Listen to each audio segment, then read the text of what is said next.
Welcome back. We're finally back to working on the Firebird. Now that we got the firewall and the subframe looking nice and pretty, clean, finished, it's time to install some suspension. So as you can tell, we got some QA1 suspension. So in this box, we've got all of our control arms. In this box over here, we've got the shocks. And then in this box up here, The sway bar. yeah. Ever since I got the Firebird, I've always wanted some QA1 suspension, and I'm super excited to be able to put some on it. So let's get to unboxing. Let's do it.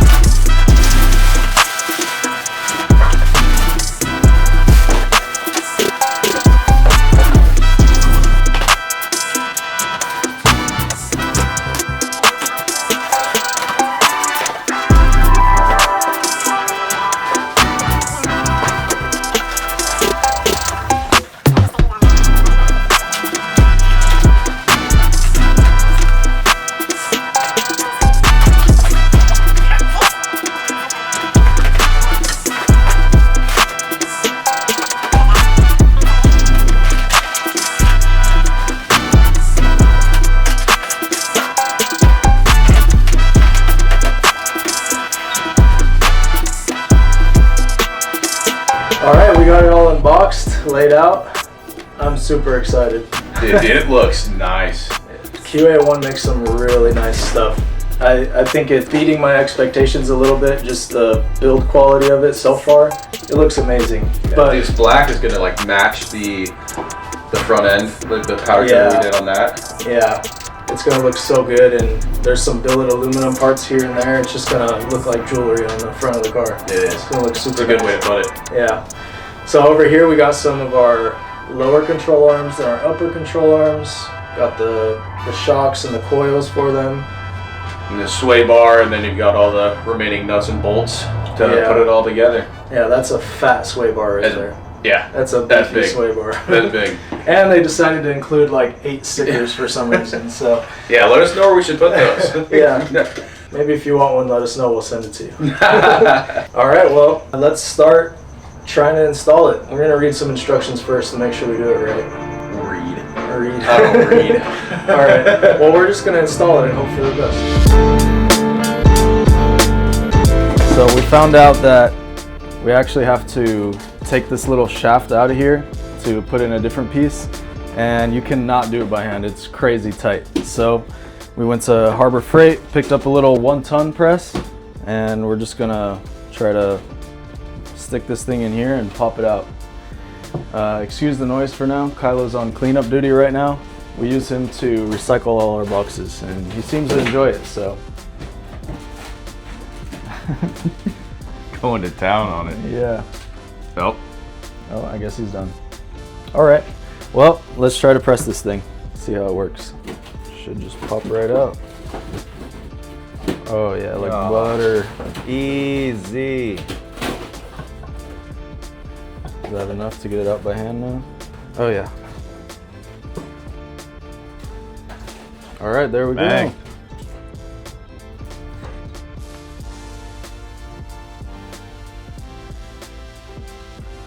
All right, cool. Now we have to get, I think it's these. Yeah, we're gonna replace that big rod I just took out and put those in there instead. So let's get to it. Got these little snap rings. I gotta put it in this groove right here. Let's try.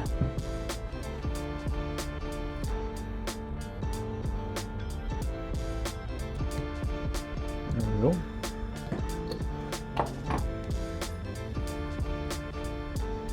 Yep, seated in there nicely. Now, I can take this, slide it right in there.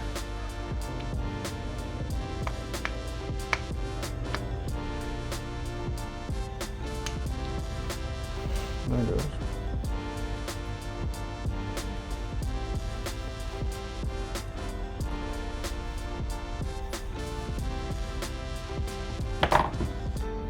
Alright, that one's done.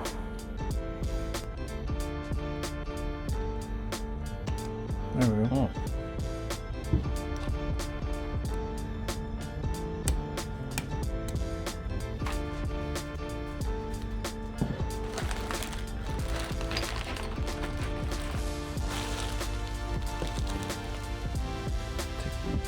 sticker glove. And of course those stickers, I leave all the residue. Why would you do that? When screwing down the bottom collar, you want to get it all the way down to the last thread. Everything I've seen says leave a tiny bit of silver on the bottom.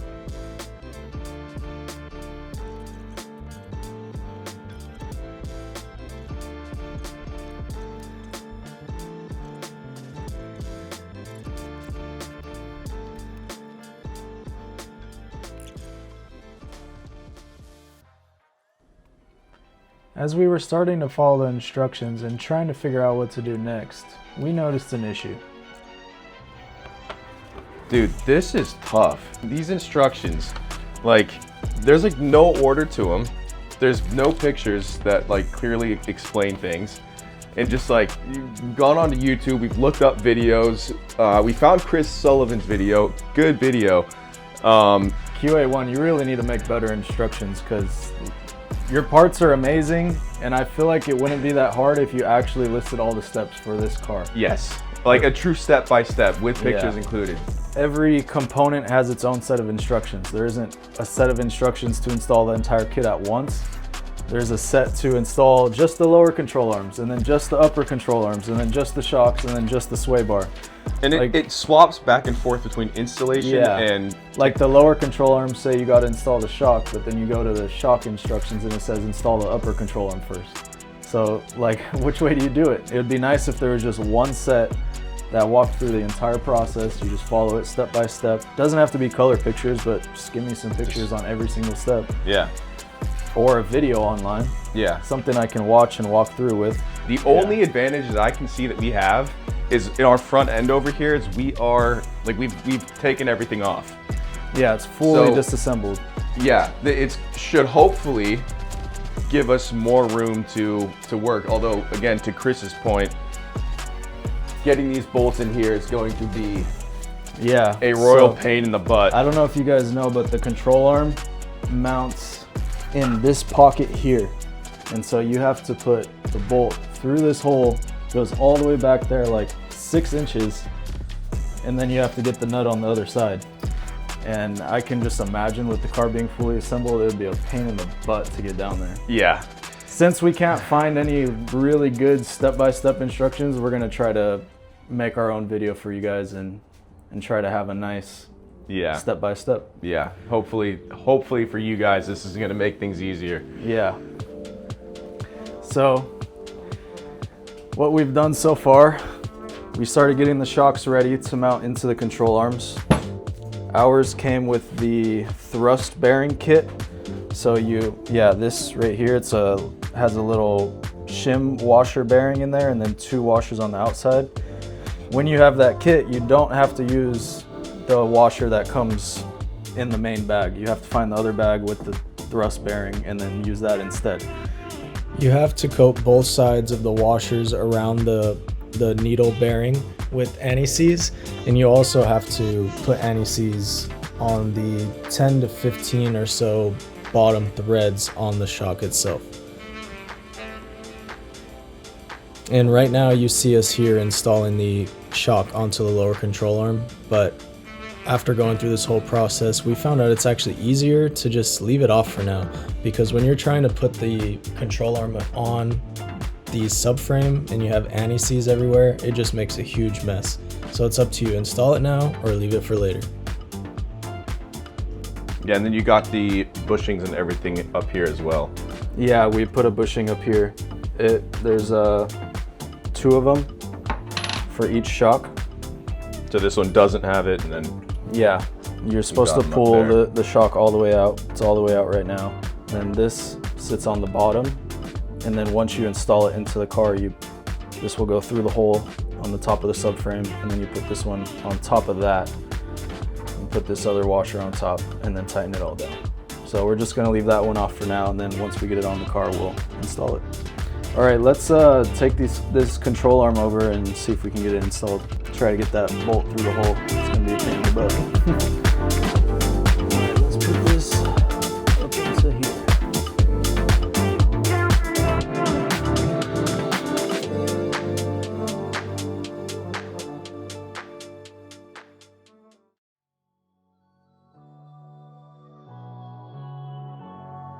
All right, so it's looking like the frame is bent in here. Maybe. This thing isn't, this control arm isn't sliding in underneath, and it's about an 1/8 inch off from this side. Like, we cannot get this up in there, but we just noticed this bushing's out like an 1/8 of an inch. So maybe we can use the press to close it back up. Did that work? Did that do anything? No. Nope. Felt something pop. That didn't do nothing though. Yeah, gap did not close. I think it pushed in the, but the bushing itself didn't really go down. We've tried to arbor press this gap shut. Did not work. We've tried hitting it with a hammer. Didn't work. We even came over here into this little pocket, pried this part out because we need this little wall here ultimately to move out wider so that we can get this lower control arm up in that gap. However, we've had no such luck with either way. So ultimately, we're just gonna have to try and wedge it in there the best we can. I think, you know, over the 50 some odd years that this is maybe bent out a little bit. So not QA1's fault, but just some more fine adjustment that we were not expecting.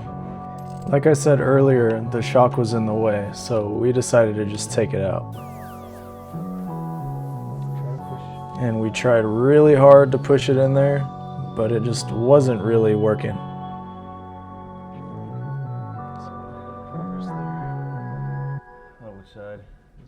So we decided to try something pretty sketchy. Welcome to Jackass. These ratchet straps definitely aren't rated for this. We were noticing some really good progress though, so we decided to add another one.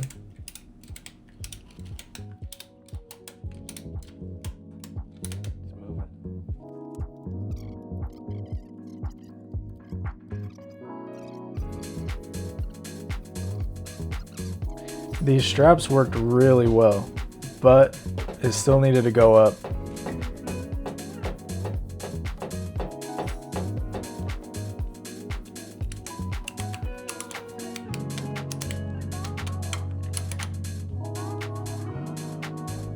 After this one, we were finally starting to see the whole lineup, so I pried it over and we were able to get the first bolt in.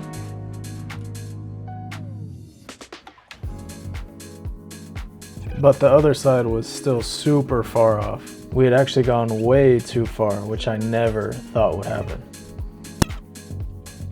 It took some more sketchiness, but we finally got the hole to line up.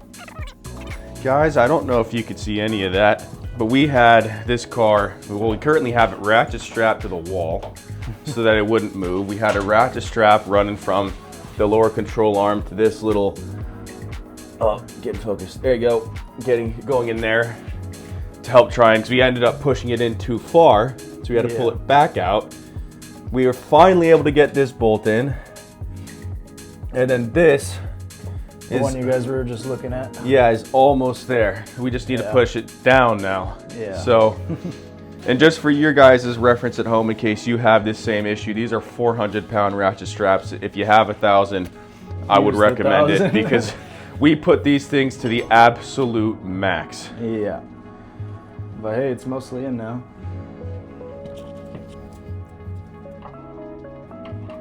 All it took was a little prying and it lined right up. That did it. That did it, yeah.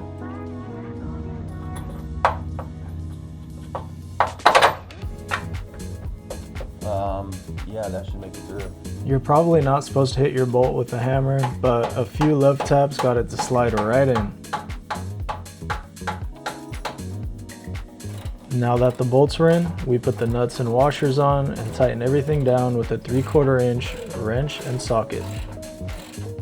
Feels nice to finally have that done. Oh, it feels great. I hate to be the bearer of bad news though. That was only one side. There's two of them. Well, But good news is there doesn't seem to be that little 1/8" gap on the other one. yeah. So yeah, the bushing on it actually is seated properly. fingers crossed, that can only mean one thing. Hopefully, if No. not, the ratchet straps definitely worked. Yeah. So now we can try to use that from the start if we can't get it in. Yeah. And just pull it in. So, Again, though, if you have 1,000, go for 1,000. Yeah. Yeah, these ones are sketchy as hell. Another video we had watched said that the sway bar wouldn't fit when the lower control arms are installed. So before we did the other side, we decided to just toss it in there. Just very gently kind of twisted it around, got it up underneath there, over this bar, and then out this side. So when you're doing it, just be careful. You don't want to scratch it up and maul it up and make it look bad. Contrary to our optimism, this side was almost just as hard to get in. So we decided to just go straight to ratchet straps.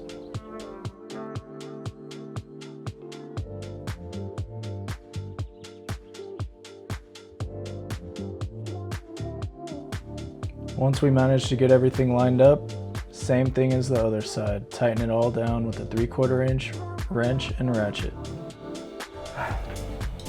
Honestly, I've lost track of how much time has gone by, but it's got to be at least 2 hours. Yeah, since we started that side. Yeah. But this side, since we figured out the ratchet strap method with this one, that one went on a lot easier. Yeah, I don't think there was that 1/8" gap on this side. Yeah, it actually started But- sliding in by hand, but it was Yeah. just too much force, and we're like, why are we gonna hurt ourselves trying to do this? Might as well just use ratchet strap. So, Yeah. but we got it in. Yeah, both lowers are in. So now it's next just do the shocks and then Yeah, upper put- control arm.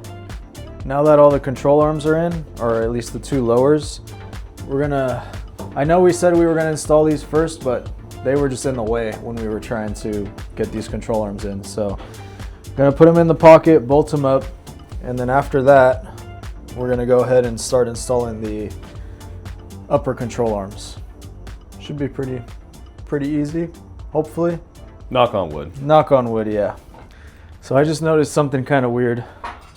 In the instructions, it says you need your original shims and original bolts because they don't provide any. And I just think it's a little weird, and it would be kind of annoying if you threw all your stuff away, which we almost did. Luckily, I kept them in a bag somewhere just in case. But just keep that in mind if you're disassembling your car and then installing the suspension. You need to keep your shims, and you got to remember which location they went to. You need your bolts too, because for some reason they gave me every other bolt except for these bolts. So But they gave you new washers. they did give me a washer, one single washer to put in there. But yeah. So to install the control arm, you're gonna line it up here, stick your bolt through the original hole, stick it through there, and then you're gonna put your shims in between the subframe and the control arm. Don't drop them because they're one-sided. And then you got to get the washer from QA1. It's the only smaller washer, I believe. Yeah, so in the bag, there's 5 washers, but it's the one that's smaller. So you're gonna use that, put it on the outside between the crossbar and your nut. QA1 says they provide that because if you don't put that washer there, you'll destroy the aluminum crossbar. So then you just screw it all in and do the same thing on the other side. Once you're done installing those bolts, the factory bolts, you could torque them down to 40 foot-pounds. So make sure you grab yourself a torque wrench because you're gonna need them. While we have the torque wrench out, we're gonna torque down the shocks to the bottom of the control arms, the lower control arms. Those are gonna be 50 foot-pounds. And after that, we're gonna install the knuckle, and we'll tell you torque specs then. But for these lower control arm bolts here, you're gonna torque them to 80 foot-pounds once the car is back on the floor on its wheels. So we can't do that yet. We'll do it when the car is fully back together. Now that we got everything ready to go and torqued down, we're gonna go ahead and put these springs over the shocks. slide them down in there. And then we got to get it up into this pocket that's underneath. And this shock rod, I think it was called, comes right through this hole right here. Should slide right underneath. Now we got to jack the car a little bit higher. All right.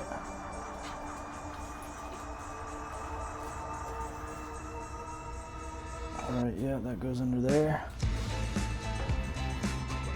Now I think we can just raise this.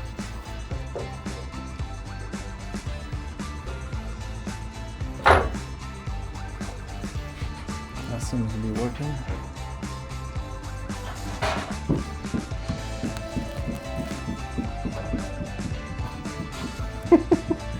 Ignore the dog in the background. Oh, there we go. I see it now. I think you're supposed to put another jack under the control arm in order to get it to fully come up. But we only have one jack. Oh, something to note. Here, let me show them in here. If you look right in here, there's this bump right here. That's where the top of the shock has to sit, or the top of the spring. The springs have this little bump, or where the end of the coil is at, and that has to sit right in that little pocket I just showed you. So make sure you do that. We're ready to torque down the shock absorber nut here. Now, for future reference, QA1 instructions say to set it to, what did it say, to factory specs? Factory torque specs. Yeah, so factory specs is 60 to 120 inch-pounds. So do the math, that's 5 to 10 foot-pounds. So very light torque to it, but you want to do it just so that this bushing here is just bulging a little bit. Yeah, we haven't done it yet, so it's still loose, but we're gonna try it right now. We tried using a torque wrench, but it was just spinning the whole shock shaft. So we got a wrench and some pliers. I'm gonna ply on that little part right there and then use a wrench to tighten that until it starts to bulge. All right, and once you're done, it should look a little something like that. Slightly squished, but not too much. You're not really gonna feel any pressure in the wrench. It's just gonna kind of keep going.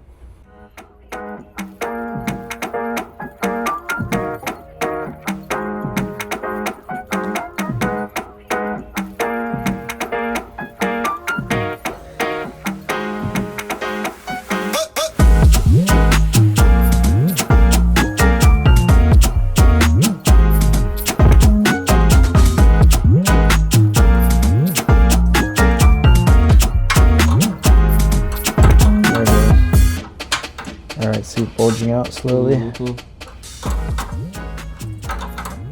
right, that's probably about good there. Or do you think a little bit more? But it's getting tight in the back and on the side here.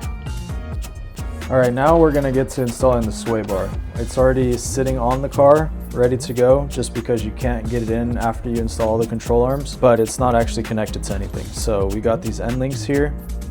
They seem pretty nice, but I'm assuming this side will go through the bottom control arm, this side will go through the sway bar. So you have one for each side. And then you have these brackets and bushings that actually go around the sway bar. They have a little cut so you can just snap it around and then it slides right in here. They also supply a little bit of grease so you can lube up the inside of these bushings before you put it on. And I believe these mount something like this.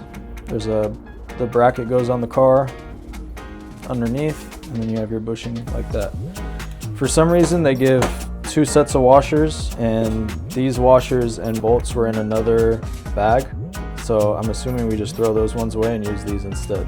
So maybe not all kits come with all the screws and everything.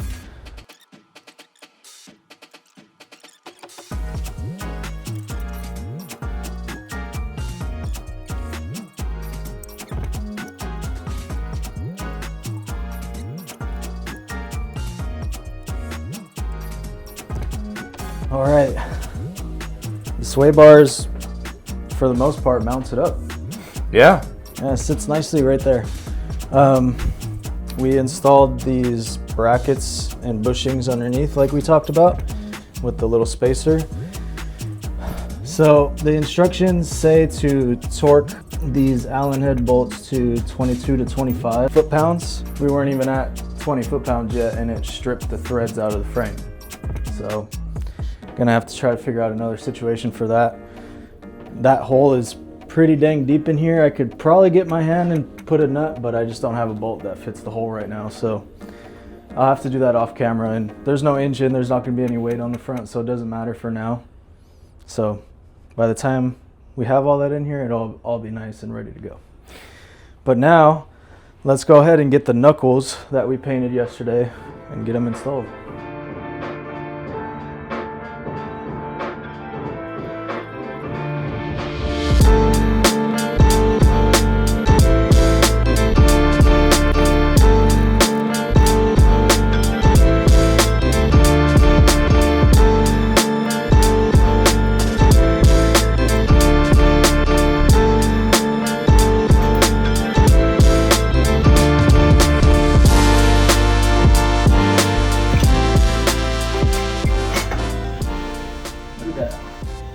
Bing bang. So now we send these to the shop, get them reworked. And get them nice and pretty. Because these ones have been sitting outside for quite a while. Alright, since we got the new brakes from the old frame that we have sitting over there, we noticed on the hub the steering link didn't quite match up with what was on the new ones. So we took the old ones off that we had on the Firebird. Sandblasted one of them already. We're gonna sandblast the other, but it looks a lot better, a lot cleaner. This one had really old layers of paint, probably 20 layers of paint from the last 50 years. So we're gonna blast these and steel it, and it'll look perfect with all the new suspension, because that stuff looks really good. So the steering arms have been sandblasted, and then we've attached them to the new knuckles, and then gave everything a nice little coat of steel it, freshen things up a little bit. They look very good.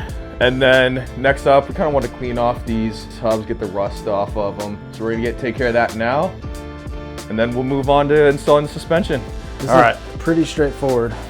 pretty straightforward. Yeah, we already got this one on this side in. Yeah. So I'll go ahead and get this one on. So you just line up the bottom hole on there, and then you just put the castle nut on. And after you get that all seated, it has to be torqued to 65 foot-pounds. So we're gonna go ahead and do that really quick, and then after it's torqued, you gotta install the little cotter pin. And in order to do the top, you have to jack up the bottom control arm so that these two can meet. That can go into there. Yep.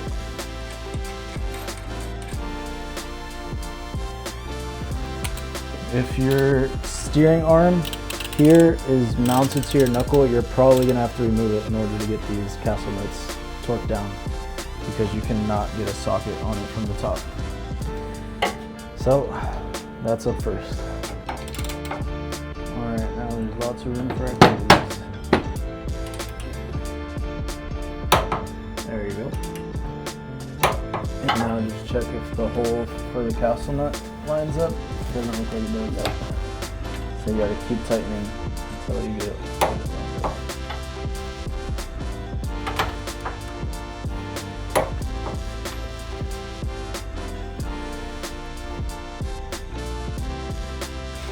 Nice.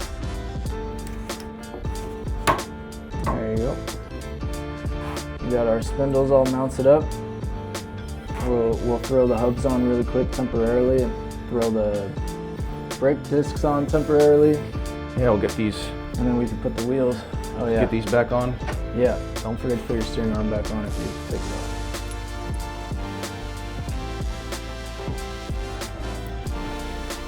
Do you seat all the way in the back or just kind of slide on? You should go most of the way back. Yeah, but not all the way, right? Yeah, I don't think so.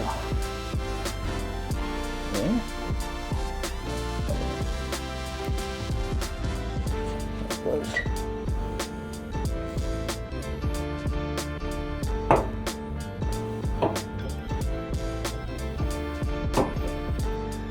Alright, we got the hubs installed again. They don't spin too well because there's not a lot of grease in there right now. Got them in on both sides. And now we're gonna install these ugly, used Willwood big brakes. They're gonna get cleaned tomorrow though. Yeah, we're sending them to the shop. They're gonna look brand new, I promise. But until then, we really wanna get them on the car so we can put the car on wheels and set it down.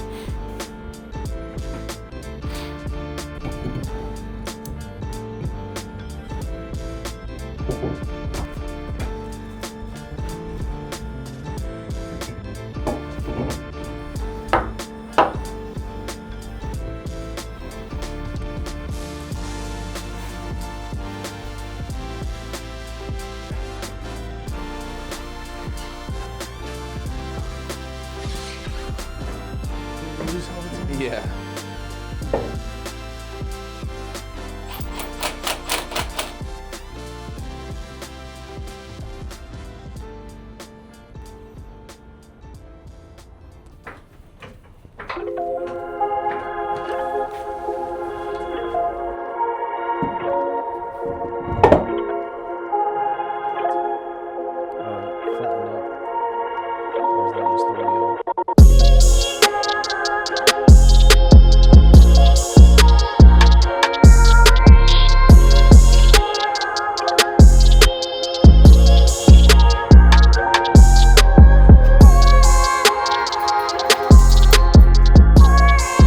Dude, I know.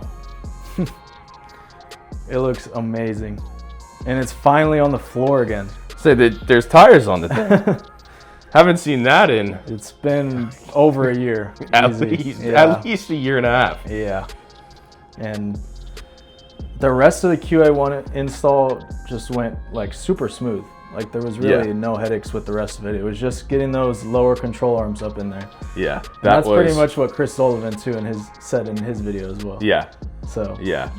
the sway bar, I'd say, was probably the next hardest, but that's just a bit of. after Just- shipping the bolt and stuff. Yeah. It was a little bit of a pain in the butt. Yeah, we do still need to fix that, but otherwise, yeah, I mean, we're pretty much done. Yeah.